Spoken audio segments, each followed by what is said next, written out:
Thanks, Dave. It's really a tremendous opportunity to talk about this topic because it's just so hot. There's so much going on. And I'm going to try to cover too much territory in too short a time, despite my technical limitations. So we'll see how things go. I'm going to start by looking backwards very briefly to the development of preclinical models of checkpoint blockade, which I think is important to set the stage for where we are now, and then cover some of the pivotal clinical trials that have led to the adoption of these agents as standard therapies in several cancers. Also look at the cutting edge of treatments with these drugs in diseases where they have not yet been approved, but have shown evidence of significant activity. We'll look at predictive biomarkers, problematic area. We'll look at the role of neoantigens in inducing an immune response and the resistance landscape, and I'll speculate about where we'll be in the next few years. So I have no disclosures, and just to wake you up. So looking back very briefly, and I promise not to bore you by reading text for the rest of the talk, but this is such an important insight, and it now goes back 20 years. But in reality, I think the clinical development that has ensued has actually gone relatively rapidly, given what a novel concept this is. This is from a publication by James Allison and colleagues from Science.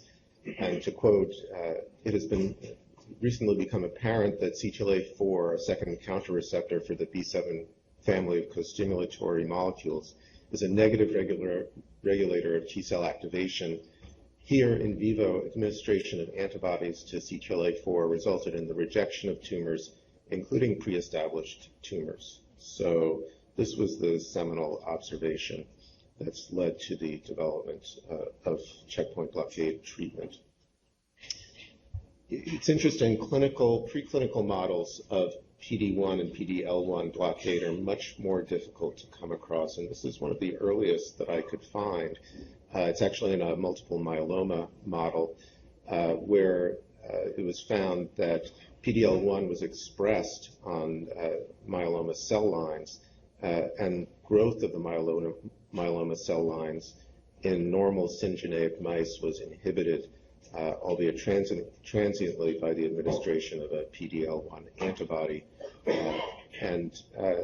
But beyond this, there's really very little in terms of animal models on PD-1 blockade. But I bring this up because it's perhaps going to be the source of a Nobel Prize for somebody. It's certainly the cause of some controversy over intellectual property rights, and it really has transformed the landscape in treatment of cancer. So these preclinical models led to the development of clinical agents, humanized monoclonal antibodies that have the capability of intervening at these nodes in the immune system that exist at the interface of the T cell and antigen presenting cell, or in the case of PD-1 and PD-L1, at the interface of normal tissue and tumor cells and the T cell. So just to very briefly review the basics of the biology in this simplistic cartoon, I think this is probably familiar to most people. CTLA-4 is critically involved in the negative homeostatic regulation of T cells. It is active early in the T cell response in naive and memory T cells, and it counteracts the positive co-stimulatory signal provided to the T cell by CD28. It's expressed shortly after T cell activation, displaces CD28 from their mutual ligand B7-1 and B7-2 because of its higher affinity, and creates an elegant feedback loop to shut off T cell activation, reduce IL-2 production, and lead to anergy, without which, in knockout models, the consequence is severe autoimmune disease. PD-1 and PD-L1 really, they are also a pair of negative co-stimulatory receptors and ligands, but have a different function, being important in the regulation of peripheral T cells during inflammation. In fact, the main inducer of PD-L1 expression is interferon gamma in particular. So the PD-L1 is expressed not only on antigen-presenting cells, but on many normal tissues, and it serves to regulate, downregulate inflammation, and it also occurs on many tumor cells, expressed on many tumor cells. So we have interventions at both sides, the ligand and the receptor, with the two approved agents, the anti-PD-1 antibodies, nivolumab and pembrolizumab, and the anti-PD-L1 antibodies, which are still in clinical trials. So ipilimumab the CTLA-4 blocking antibody, spent many years in clinical trials prior to its approval, despite the demonstration of dramatic clinical activity in a minority of patients. This is one of the first patients that I treated on a clinical trial with ipilimumab, trial specifically for patients with brain metastases. And as you can see, I don't think you need to be a clinician or a radiologist to see the change in this left frontal lobe metastasis that occurred in this tumor with no surgery, no radiation, just treatment with ipilimumab. So there were indications and hints that something important was going on here. But because of the low response rate and because of the difficulty in assessing responses to this kind of treatment, the true value of ipilimumab was not immediately apparent. In fact, not apparent, I think, even upon the FDA approval in 2011. So just a word about these atypical response patterns. The A and B are standard criteria for response. Reduction in the size of baseline lesions or stability of disease. With IPI, unlike with most cytotoxic chemotherapy, stable disease can persist for a long period of time after the completion of treatment and in fact be followed by slow and steady regression. But there are two categories of response that were really new and difficult to understand. One was a delayed response after an initial increase in tumor volume, and the other was a reduction in the total burden of tumor despite the appearance at the same time of new lesions. So both categories of patients would have been coded as progressors by conventional criteria in our clinical trials. So just after many trials trying to evaluate the impact of this treatment in patients with metastatic melanoma, the pivotal trial was published and presented in 2010 that showed, as I said, an unimpressive response rate with ipilimumab and in a combination with a glycoprotein vaccine, certainly greater than with the vaccine by itself, which was tantamount to a placebo, but not much different than one would expect with chemotherapy in this population. Chemotherapy is also probably tantamount to a placebo in melanoma. But this was the first randomized trial ever to show a survival benefit for any treatment in patients with metastatic melanoma. And the prolongation of survival of 4 months may not seem a lot to non-clinicians, but in the world of cancer medicine, this is a huge improvement and quite meaningful compared to other trials in other cancers of standard chemotherapy, for example. Given the toxicity, which I'm coming to very shortly, however, it was not really clear that patients would want to survive for those extra 4 months in order to experience the types of side effects that we routinely see with ipilimumab. But even in this early trial, large randomized trial, we began to get an indication that something was happening that was even more valuable than a response rate or a 4-month improvement in median survival. And that is an early look at longer-term outcomes, showing an improvement in 1-year survival from the mid-20% with the vaccine alone to the mid-40% in both ipilimumab-containing arms, and an improvement that extended out to 18 months at the initial report from this study. But the problem with this drug, predictably, the spectrum of adverse effects from ipilimumab are immune-related due to release of this important checkpoint on the immune system, mimicking what we see in knockout models. Although the spectrum of autoimmune effects is a little hard to understand. Why the colon, for example, is such a primary target. Does this have something to do with the microbiome? Or we don't really know, but colitis is the most famous and feared side effect of IPI, and when patients die from IPI, they generally die from colonic perforation in the setting of fulminant colitis. Many other adverse effects are consents for clinical trials have reached the 30 or 40-page length just to encompass all the potential side effects from IPI. But prominent among them, I would mention hypophysitis. We've created a little epidemic of this, which our neuroendocrinologists are fascinated by. Autoimmune hepatitis, rash is extremely common, uveitis. These are generally steroid responsive and temporary and resolve, usually, but not always, without sequelae.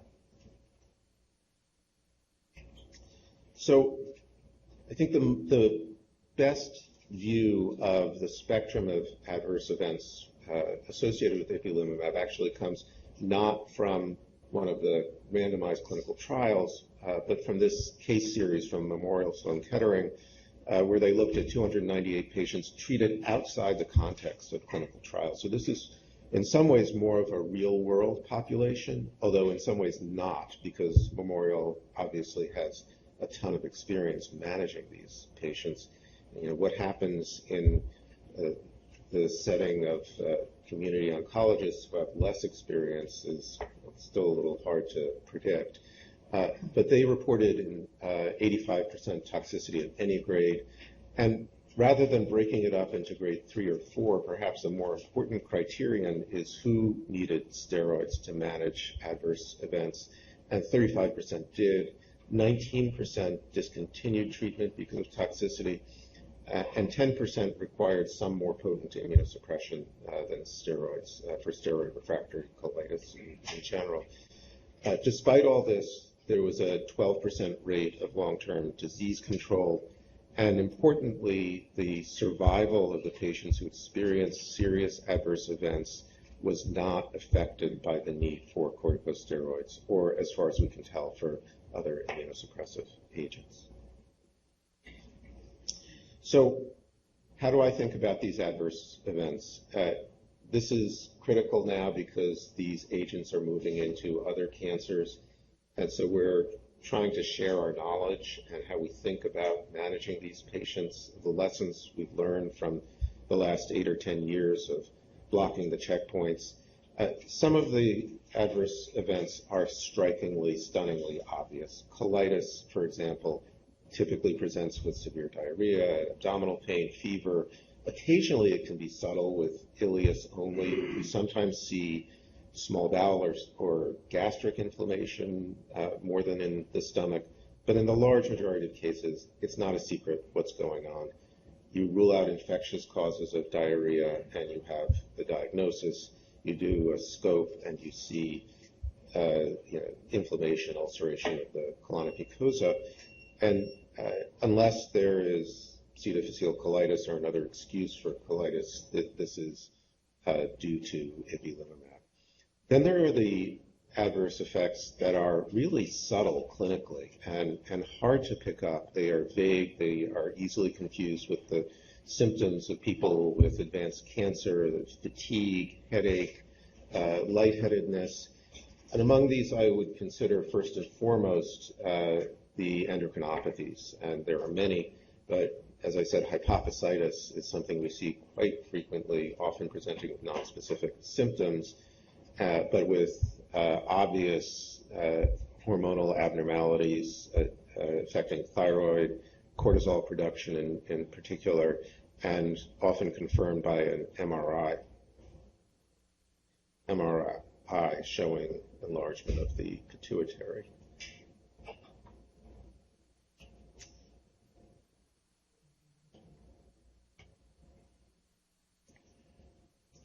So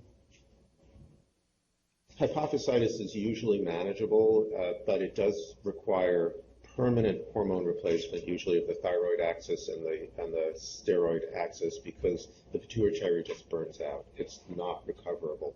The end organ damage is permanent. Unlike colitis, at least in most cases, we hope we can salvage the end organ. The other spectrum of side effects that I would point out that are really subtle, really serious, and can be very chronic are the neurologic ones, and particularly not so much CNS as peripheral neuropathies. We've seen patients develop myasthenia gravis, Guillain-Barré syndrome, demyelinating polyneuropathies, and you have to have a high index of suspicion in order to recognize these things early because they last, unlike many of the other side effects.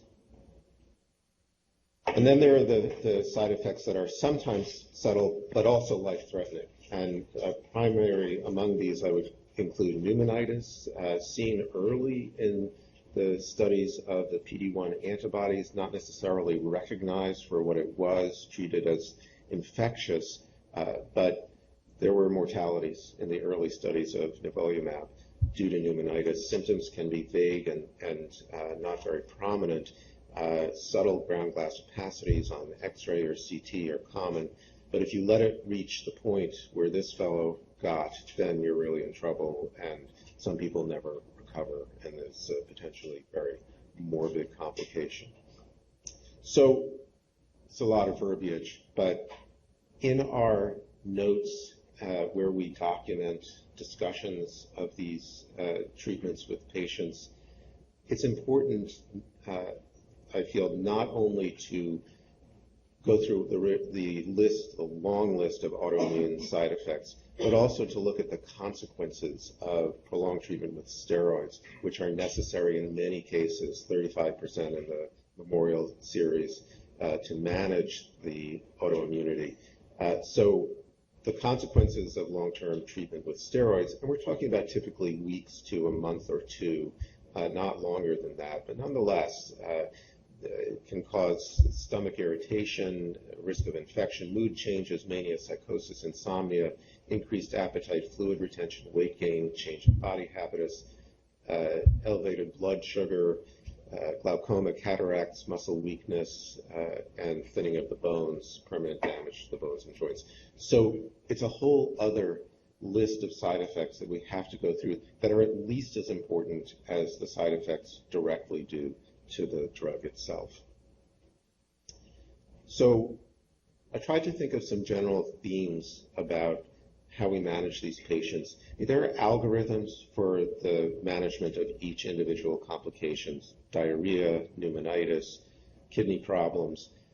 They are sometimes helpful, but you need to deviate from them a lot based on your judgment. But nonetheless, these exist, and this is not the place, or I think the audience, for a detailed discussion of how we manage the specific problems. But some general rules. When I look at a patient as a candidate for checkpoint blockade, I'm thinking about the consequences of a long-term, several-week or month or two course of steroids. So if the patient is a brittle diabetic, that's not a good recipe for success. It's doable, but you have an increased risk of complications. It's important prior to treatment to stress communication with patients. We typically see patients who are getting ipilimumab every 3 weeks. We see them on a weekly basis just to check in to see how they're doing, because you would be amazed at how often patients come in and telling us, oh yeah, I've had diarrhea for the past 5 days, but I didn't want to bother you. drives me crazy, but it happens. And who does this happen with? Well, it's the men, it's the older men, the greatest generation, as they're called, the men in their 70s and older who don't want to complain.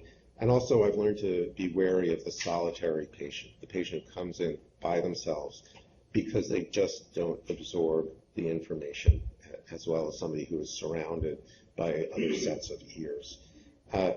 On treatment, it's just, you got to have a high index of suspicion for side effects, a low threshold to perform evaluations, endocrine panels, MRIs of the brain, referrals to various specialists, and a low threshold for steroid treatment, even in relatively low-grade toxicity that is persistent, because the risks associated with ongoing colitis that is even grade 1 or 2 are probably equivalent to what we see in patients with higher grade but shorter toxicity. And also a low threshold for more potent immunosuppression for adverse events not responsive to steroids. What has been really important here, and I think at all centers that have gained experience with IPI and with the PD-1 antibodies, is the recruitment of a group of subspecialists who are interested in the toxicities, available, collaborative, and we've had the enormous benefit of collaborating with several people on the medicine faculty, and I really just want to point out, share their names with you because they've been such an important part of our team in GI and managing the enteritis symptoms. Dr. A, as our patients call him, Ashwin Ananthakrishnan, Mike Dugan, who's a fellow and now on staff. In hepatology, Peter Carolyn, pulmonary Kai Saukkonen, and in neurology, really an important collaboration with the neuromuscular group. The other neurologists really don't understand these neuromuscular effects, the myasthenia, demyelinating problems. Amanda Guidon has been very helpful. And in neuroendocrinology, another former fellow, Alex Fage, has been just available whenever we need him to see these patients. So I share this with you also because of the clinicians in the room. They want to jot down these names. So why do we still use this drug despite a 4-month improvement in median survival and despite some ferocious and potentially life-threatening toxicity? Well, I think the answer to that really only very recently came to light based on a pooled analysis of almost 5,000 patients treated with ipilimumab over the last 10 years, either on clinical trials or in the expanded access protocol prior to FDA approval. And this shows something truly remarkable. This may be the most important slide that I have to show you. More important than anything related to PD-1, arguably, is that there's a plateau in the survival of patients with metastatic melanoma that starts at around 3 years and persists out to year 10. Now, there are relatively few patients at risk out to year 10, but nonetheless, this is the first indication that we may actually be able to use the word cure in patients with metastatic melanoma. I think this is tantamount to cure for some patients. I thought it would be a warm day in December before I could say that, and it's a warm day in December. So, yeah. So, and it's important also to recognize that many of these patients were treated for very brief periods of time, with induction therapy with infusions every 3 weeks for a total of 4 doses. Some of them even less than that because they were limited by toxicity, but nonetheless had durable responses. Some of the trials included a maintenance program where infusions were given every 12 weeks, but the standard FDA-approved regimen is 1 dose every 3 weeks times 4, then you're done. It either works or it doesn't work. So that was our first foray into checkpoint blockade. Problematic because of toxicity, low response rate, but we have people who have won the game with IPI, many people who are long-term survivors going back 3, 4, 5, 6 years now.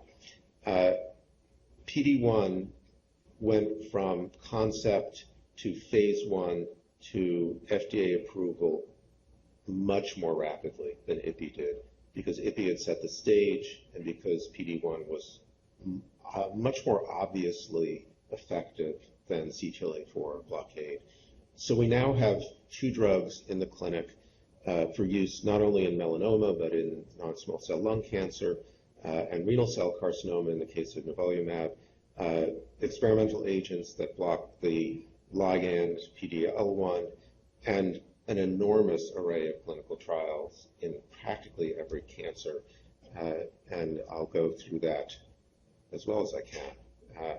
So one theme, though, to recognize is that unlike CTLA-4 blockade, you need prolonged treatment with PD-1 antibodies. It doesn't work just to give people 4 doses.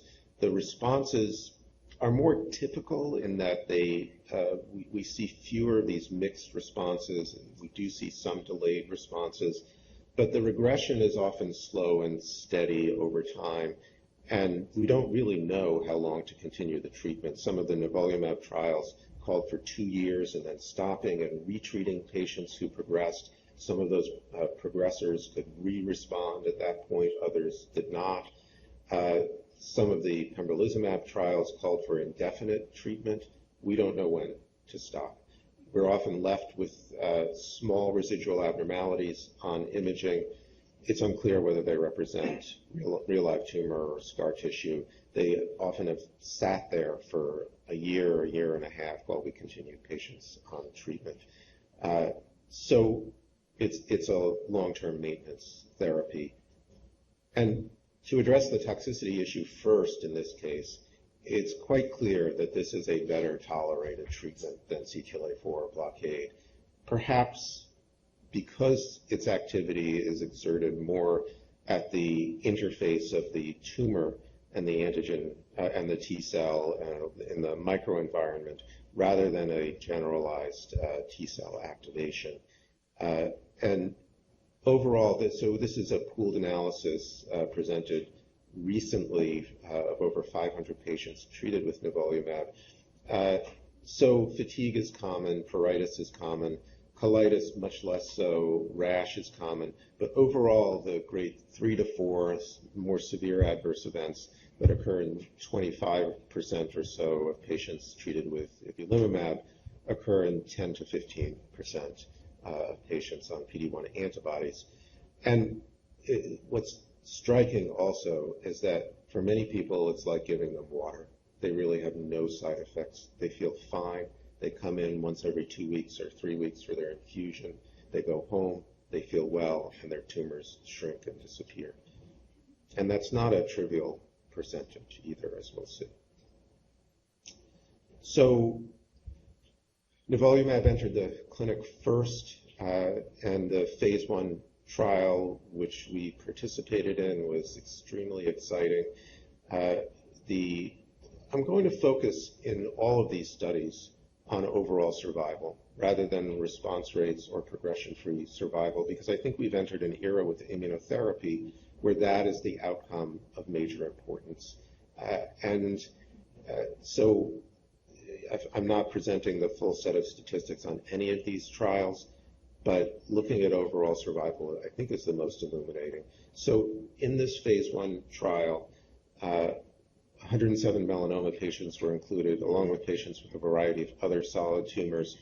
1-year survival, 63%, 2-year, 48%, and 3-year, 41%. So for the non-clinicians in the audience, these are far in excess of what you would expect with untreated melanoma or melanoma treated with anything else, including ipilimumab, where at the 3-year point, the plateau is starting, but it's starting at around 20%. So at each time point measured, this appears better than IPI, but we do not have the long-term follow-up in the large number of patients that we have with IPI, and it's a little concerning that we have to keep treating people, and the curve keeps dropping the longer we follow people. Now, 3 years is not a long time. we have to see where the plateau happens or if it happens with PD-1. It's certainly possible that it will not plateau. This was a heavily pretreated population in a larger randomized study where nivolumab was compared to chemotherapy, dacarbazine, which we really don't use anymore, but was considered the control arm in this study. The ethics of that were debatable. Bruce is nodding. Yeah. I think it's just a crime that they continue to do it. They don't continue to do it anymore. This is the last generation of studies. Yeah. Yeah. So chemotherapy is not the control arm in any studies anymore. So, so you can pretty much ignore the dacarbazine arm. It's a placebo or a toxic placebo, and just look at what happened with the nivolumab patients. 210 patients in this case, overall response rate of 40%, which is much higher than with IPI. 1 and 2 years, somewhat better than in the phase 1 study, as you would expect for an untreated population as opposed to a heavily pretreated population. But still, short follow-up, still a concern about this survival curve dropping. Pembrolizumab, we have even shorter follow-up. Basically, it was approved based on a phase 1 study where more and more cohorts and more patients kept getting added, and may have been the world's largest phase 1 study.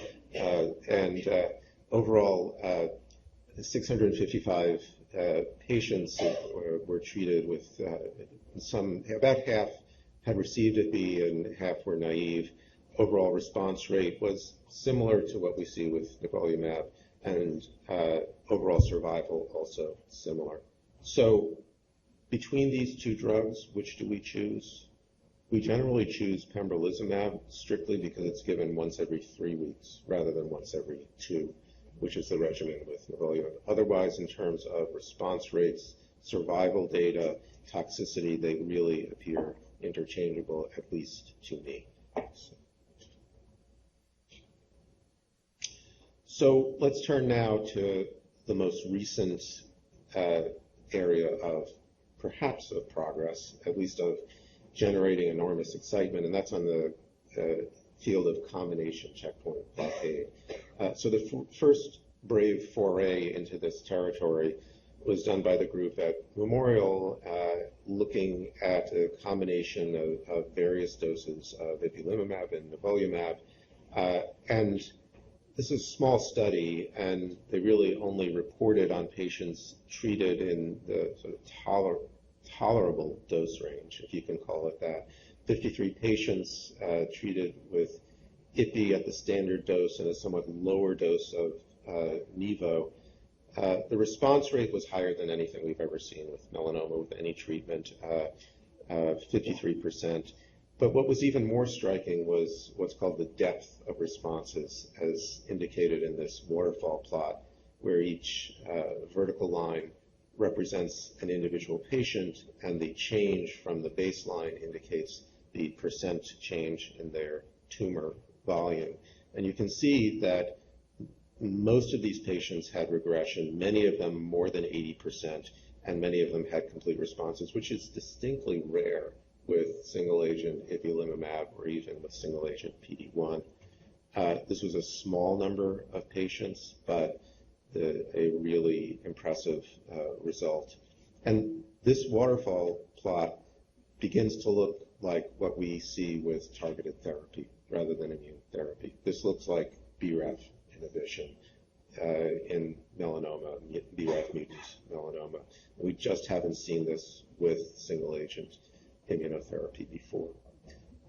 So a randomized trial was recently published in the New England Journal comparing the combination of nivolumab and ipilimumab to ipilimumab alone.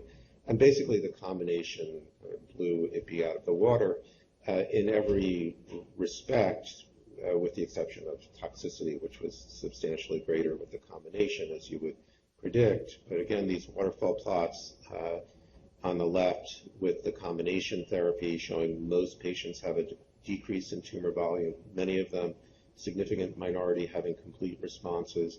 Ipilimumab, the response rate is much lower, and no one had a complete response. And this curve here represents relapse-free survival, not overall survival, and the follow-up is short, a minimum follow-up of 11 months, but really too early to determine whether there'll be a survival benefit. But nonetheless, this and other data has really led us to abandon ipilimumab as first-line treatment. And another randomized trial, also in the New England Journal, also at the same time, I think kind of put the nail in the coffin and leads us to adopt either single-agent PD-1 or the combination as the standard of care first-line therapy. The much larger trial, randomized trial, patients got either the combination or Nivo alone or Ipi alone. And in this case, you can kind of just exclude or ignore the Ipi arm because it did worse in every aspect. It was in terms of progression-free survival, and the grade 3 toxicity was sort of intermediate between nivolumab and the combination therapy. But I think the important comparison is between single-agent Nivo and the combination of Ipi and Nivo. Again, we have progression-free survival data here. We don't have overall survival. We have short median follow-up of just over a year. But there's some, and this did show a substantial improvement in favor of the combination arm in terms of progression-free survival. But there's some data that's kind of hidden in here that's really important. They did make note of the fact that in the patients whose tumors expressed PD-L1, there really was no difference. You can see here that in that population, I'm not sure how well this projects to the back, but the progression-free survival curves overlap in the PD-L1 positive patients. Nivolumab appears to be as efficacious as the combination, whereas in the PD-L1 negative, appears to be a distinct advantage for the combination. Grade 3 for toxicity, consistent with what we've seen before, lowest in Nivo alone, Ipi intermediate, and a rate of greater than 50% in the combination, which has been deemed manageable by the investigators in these studies. I guess manageable for the investigators might be different than manageable for the patients. But hidden in the supplementary data in this New England Journal paper is a line that shows the death rate in each of these arms. It's immature to present survival data, but this is really kind of critical, that showing that the percentage of people who died on the two arms, Nivo and Ipi-Nivo, was identical. And these were not deaths from toxicity. These were deaths due to disease. So I'm not an early adopter. We do use the combination selectively, but I think single-agent Nivo, reserving Ipi for patients who progress, is a very reasonable option as well. We wrestle with this. So turning to other cancers, in lung cancer, I'm not going to belabor this. Would you address the point that how does this fit in with BRAF? Yeah, so it's a good question. I think some of the trials have focused on BRAF wild-type patients because it was considered standard of care to give targeted therapy to BRAF mutant patients in the first line. I don't think we consider that the case anymore, and at this point, we're really not selecting patients for immunotherapy based on BRAF status. There's some evidence that NRAS mutated patients may have a higher response rate to immunotherapy, but as I'll get to, we really don't have a good predictive model for response in melanoma. I'm just going to whiz through the lung cancer data very quickly because there are people in the room who probably know more about this than I do, but nivolumab is now FDA approved in both squamous and non-squamous cell lung cancer based on randomized trials in the second line, in each case comparing to chemotherapy. In the case of squamous cell, PD-L1 expression was not found to be predictive or prognostic. On the other hand, to my understanding, it's a little obscure in the publication. In the non-squamous population, PD-L1 expression did appear to be predictive. But in melanoma and in other tumors, this is a morass, the whole area of PD-L1 expression. I'll spend a couple of minutes on that as well. And then the most recent disease in which PD-1 blockade has been approved is in kidney cancer, compared to everolimus in patients progressing on anti-angiogenic therapy and showing an improvement in response rate, median survival, hazard ratio for death, and also grade 3/4 toxicity relative to everolimus. So what about predictive biomarkers of response? It would be great if we had something that could tell us who would respond or not to these treatments, but we don't at this point. PD-L1 has been by far the most extensively evaluated, and this table is probably impossible to read for most people, and I will tell you that I would frankly rather skip this in the next slide and tell you that this is just a mess. We don't know how to measure PD-L1 expression. There are numerous different antibodies. The expression levels are arbitrarily defined and different with the different antibodies. And perhaps most important, the PD-L1 expression is dynamic and variable in the tumor. It's induced by immune events, and it may be hard to capture and quantitate based on a single biopsy. And at least in melanoma, nonetheless, despite all these caveats, fairly consistently, the response rates are higher in PD-L1 expressing melanoma. However, there are patients certainly with PD-L1 null tumors that can respond, and we do not test for PD-L1 expression or exclude patients who, we would not exclude patients whose melanomas do not express it. And similarly in lung cancer, the same applies, highly variable results, leading to the fact that pembrolizumab has been approved only for patients whose tumors are PD-L1 positive, whereas nivolumab you can use regardless. So other cancers, name your cancer, your favorite cancer. There is or will be a study in it. Most of these so far are small, and we can report so far only on response rates in studies of fewer than 100 patients. But I did want to point out some of the more compelling and intriguing results here. One is in the mismatch repair deficient colorectal cancer population, a population where theory is that because of mismatch repair deficiency, there are a greater number of neoantigens and that can be recognized by the immune system. 62% response rate, albeit in 13 patients, compared to 0 in the MMR proficient group. And then in relapse refractory Hodgkin's disease, patients having an average of 4 to 5 lines of previous treatments, response rates of 87% with Nivo and 57% with Pembro, and many other cancers not heretofore considered to be immunogenic have been shown to respond. So I counted up the number of trials currently active or pending with these agents, and it comes in somewhere above 300. So, it's everywhere. So this raises a critical question, which is, what is the T cell responding to? What is the stimulus here? I mean, we've generally thought of almost all these cancers, other than melanoma and renal cell carcinoma, as non-immunogenic. Lung cancer, again, it's a warm day in December that I thought I would be talking about immunotherapy for lung cancer.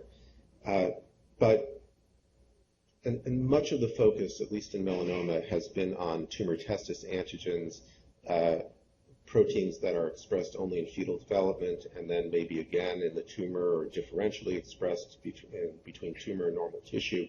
It turns out that those are probably not the most important antigens for eliciting an anti-tumor immune response.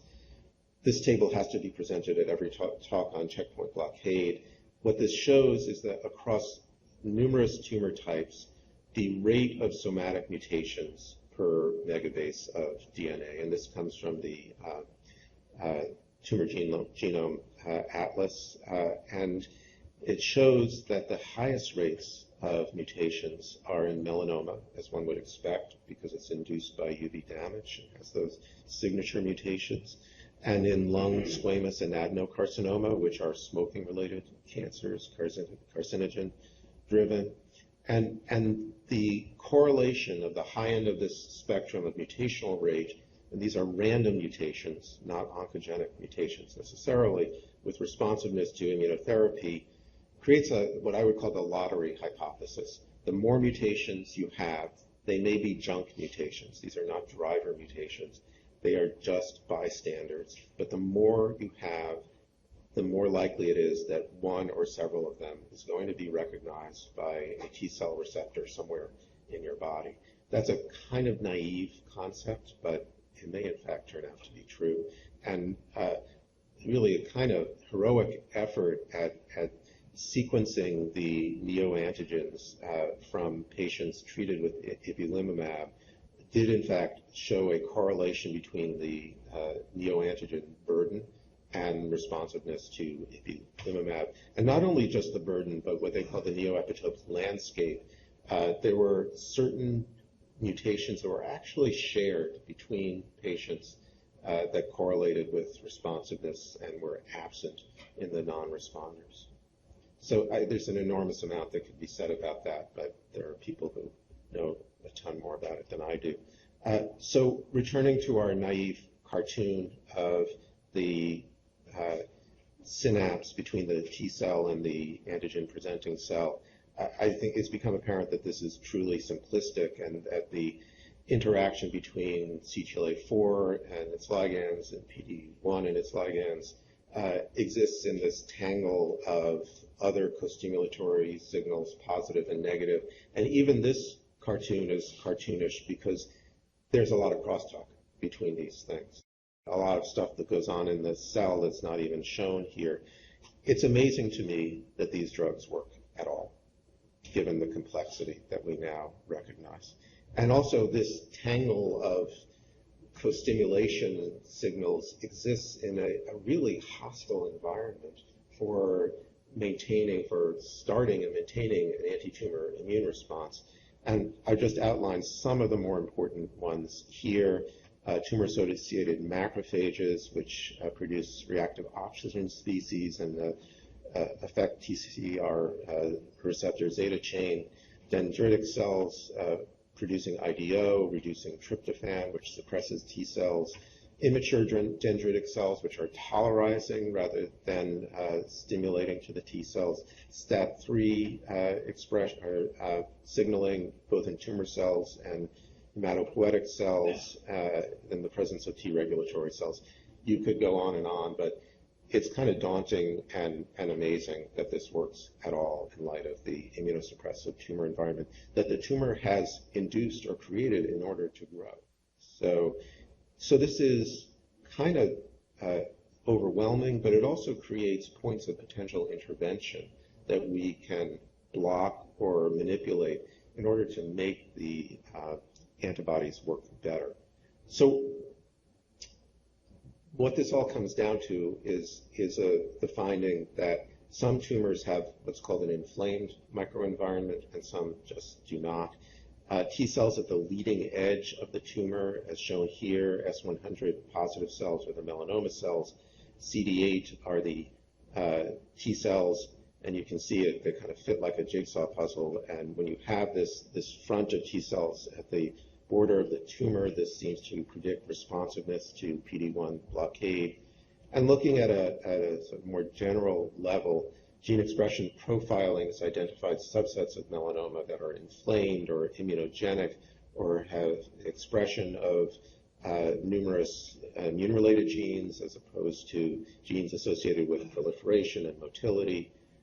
Cytokine and chemokine profiles correlate with an inflamed microenvironment where T cells infiltrate. There's a fascinating story that I don't think I have time to tell about the connection of the of innate immune responses with the adaptive T cell response. So how do we go about constructing rational combinations? I come up with 4 different categories. One would be combination checkpoint blockade. The other would be augmentation of innate immunity. The other would be altering the microenvironment. And the final one, which is kind of interesting, is the combination with targeted agents, because targeted agents affect the immune milieu and the immune status of the tumor. And just one example of this in my own field, this was work done by Jen Morgo when she was here, showing that when you treat BRAF mutant melanoma with a BRAF inhibitor, you observe upregulation of melanocyte differentiation antigens that are capable of eliciting an immune response. And you also see an increase in the CD8 T cell infiltration into the tumor. So it's not just chemotherapy. It may also be immune therapy. This is a patient we treated on the phase 1 trial of BRAF-MEK combination several years ago. And in the setting of this treatment, his hair and eyebrows turned white, which is something we typically see only in the setting of successful immunotherapy. His disease all went away and then progressed.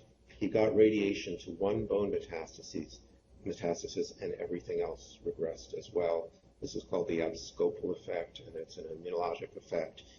Rare in the absence of treatment, but now seen both with immunotherapy and targeted therapy. This guy's a farmer. He decided he didn't want to see me anymore. He went home 2 years ago in complete remission. As far as I have heard, he's still doing well. So combinations, I just went through the ones with pembrolizumab. It was overwhelming to go through all combination trials, but these are the ones that are open or planned. And you can see there's a broad array of combinations that make sense. Somewhat disappointingly, the largest majority are combinations with chemotherapy and radiation therapy, which, there's some rationale to that. The radiation therapy could cause DNA damage, which causes danger signals and activates toll-like receptor agonists and the STING pathway. But I think this is kind of simple-minded. Let's take what we think works and add immunotherapy to it without much thought to the biology. These other combinations, targeted therapy and so on, I think make more sense.